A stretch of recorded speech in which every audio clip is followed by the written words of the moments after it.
লাখ টাকার চাকরি ছেড়ে কোটি টাকার ব্যবসা শুরু করলেন, যেই বিজনেস আছে এটা টোটাল ভ্যালু কত? এটা পাবলিকলি বলা একটু মুশকিল।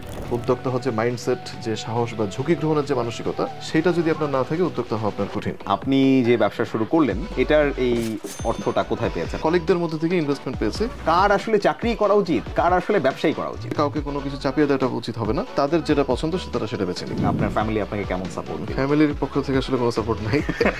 ব্যবসায়ীদেরকে শুক্র শনি বলে কিছু আছে? কোনো শুক্র শনি নাই। ফ্ল্যাট ইনভেস্টমেন্ট হিসেবে একটা কেমন অপশন আপনি মনে করেন? ফ্ল্যাটে ইনভেস্ট করা বা জমিতে ইনভেস্ট করা জিনিসটা আসলে ওয়াইজ ডিসিশন না, কিন্তু আমি মনে করি যে এটা কথাটা আসলে আমি একমত না। মানে এক বছরে 1 লাখ টাকা রেখে 1 বছর পরে এটা যদি 2 লাখ টাকা হয়ে যায়, ভাই এটা সম্ভব কোনো না। বিজনেস এটা করতে পারবে না। আপনার দুনিয়ার কোনো ব্যবসা এটা করতে পারবে না, ইভেন ইললিগ্যাল ব্যবসা যদি হয় সেটা তারাও পারবে না। শুধুমাত্র আপনি যদি জীবনে টাকা হইতে পারেন, রাইট, তাহলে কোনো সমালোচনা নেই। 1800 মানুষ এসেছিল খেতে। 1800 এবং 500 মানুষকে আমরা খাওয়াতে পারি নাই। আমি যদি মানুষের জন্য ভালো কাজ করি, আমি আল্লাহ আমার জন্য ভালো কাজ করে দেব।